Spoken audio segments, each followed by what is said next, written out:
Hello and welcome to the first devlog for Fruit Factory. Fruit Factory is a physics-based puzzle game. My name is Zach and I'm working on the programming. And I'm Jer and I work on art and level design. So in Fruit Factory, there's going to be various different kinds of fruit coming out of this pipe here.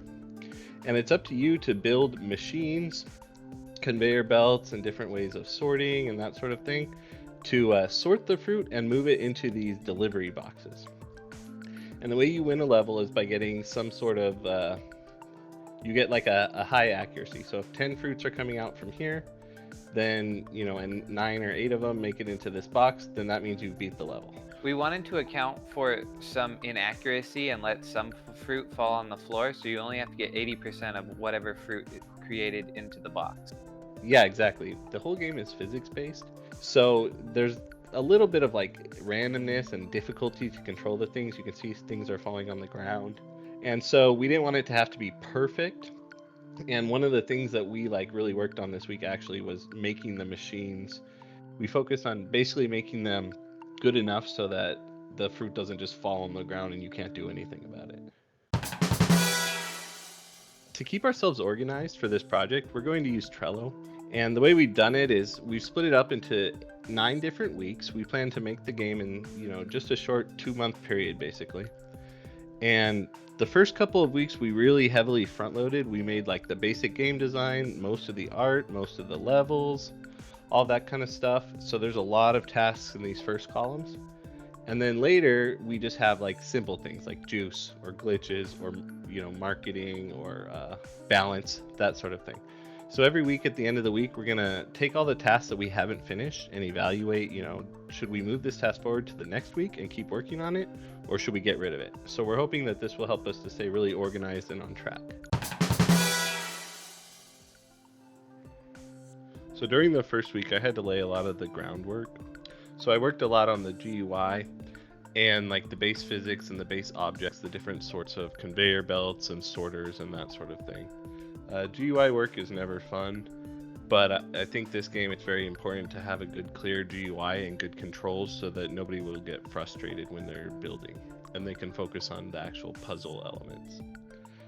So as part of that, we have all these buttons here where you can toggle different things on and off, like the grid or the supports, just so that you can always see what's going on. And we also made sure that the building was not just from the top down. Because of player feedback, we understood that building linear was a problem, and we made it now so you can build under other supports.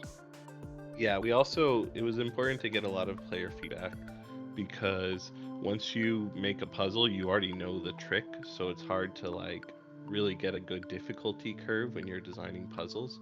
So we've relied on a lot of family and friends to kind of play the game and give us some basic feedback on the idea and the prototype so that we can make sure that it's the game design is going in the right direction early. The art style is very simplistic, and I wanted it so I could develop quickly, and I also am using a very bright palette to grab attention as well as make development time quick.